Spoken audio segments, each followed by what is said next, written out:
All right, if you are under 4,000 hours of watch time and you're looking for the cheat code to get more hours of watch time on your YouTube videos, then you come to the right space. Because today I am breaking down how to really get 4,000 hours, or in my case, how I managed to get over 10,000 hours of watch time in the past year. And now this isn't about uploading long videos or daily vlogging. So grab your pen, grab your paper, and let's dive into the 2 things to stop doing and what to do instead. Want to learn how to grow and monetize your YouTube channel without being in the YouTube Partner Program? Then make sure to grab my free YouTube guide, Zero to Monetize, in the description box below. All right, if you are new to YouTube, you may be seeing a lot of videos talking about how to get 4,000 hours of watch time, and you may be thinking to yourself, why is 4,000 so important? And the reason this is important is because if you're trying to get into the YouTube Partner Program, you're going to need 1,000 subscribers, and you're also going to need 4,000 public watch hours in the last 365 days. Now, I know the #1 tip that most people are going to give you is upload more often. And this is the first myth I'm going to break, because this can work,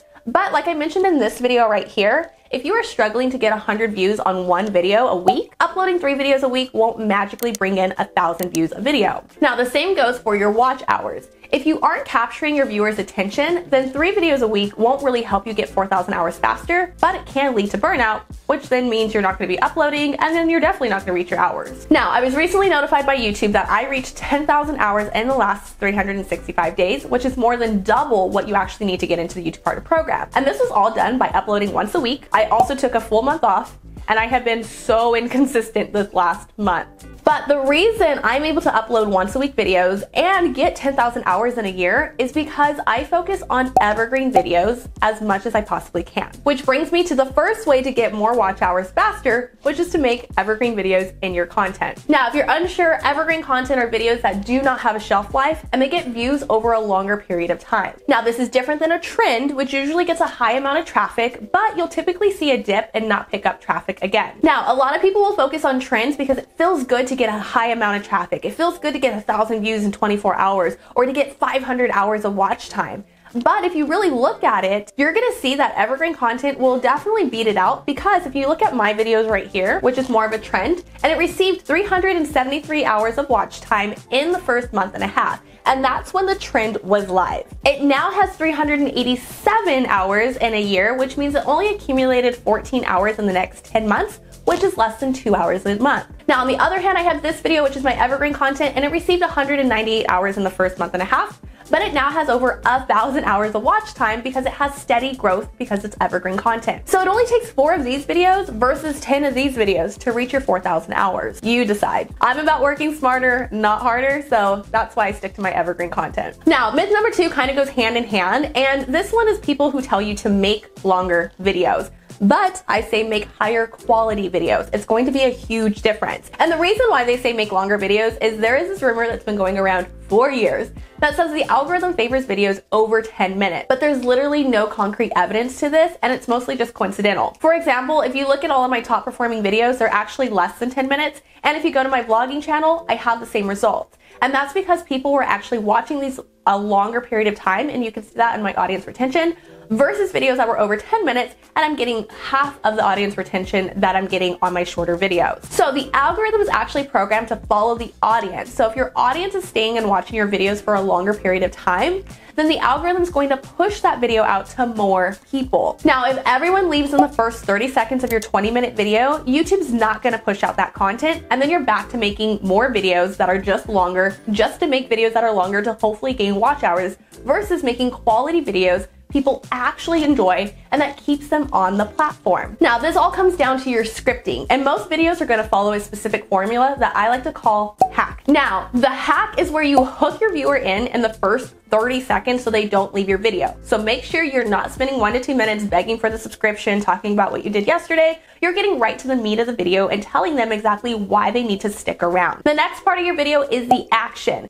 And this is where you're either giving the tips if you're doing a how-to video, or you're jumping right into your story arc if it's a vlog. Now, it's important to remember that vlogging is visual storytelling. So without a really good storyline, it's really hard to keep people to stick around because you're kind of sporadic and it's easy for them to leave.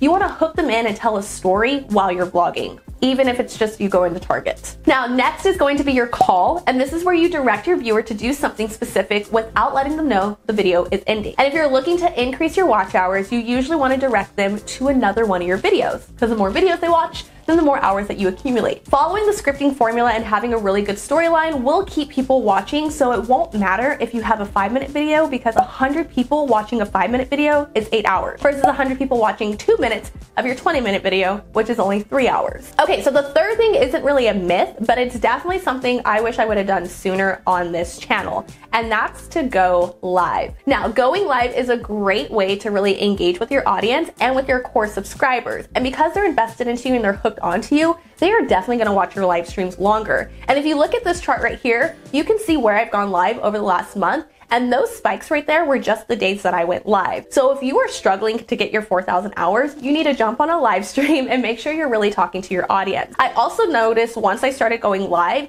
I've had more people interact with things such as my community tabs and my regular videos, and my Instagram has even grown because they're following me over there because I'm really active in the stories over there. People like to see what you do behind the scenes, so going live is kind of that way. Now, if you're looking to increase your watch hours, something you really want to do is make sure that your live streams also have quality context that makes sense to your videos. And this is so people who weren't there will want to still watch. Also, making quality videos, even if you're going live, helps you want to keep that video up, because I have definitely made videos that I've gone live and it didn't make sense to my channel, and then I deleted that video.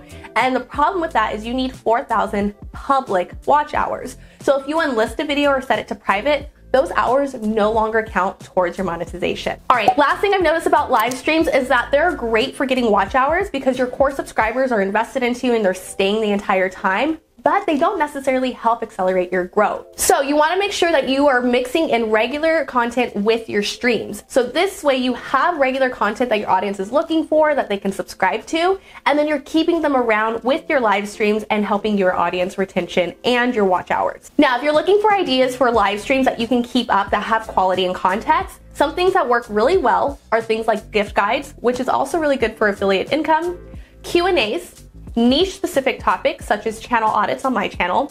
There's also tarot readings. I've also seen people do computer builds or even live DIYs. So really think about what videos you can make in your niche that people are going to want to rewatch even if they weren't there on the live stream. Okay, so now you do not need to upload 3 times a week. You do not need to make 30-minute long videos or join engagement pods to try to get your 4,000 hours faster. You just need to focus on quality content your viewers cannot stop watching.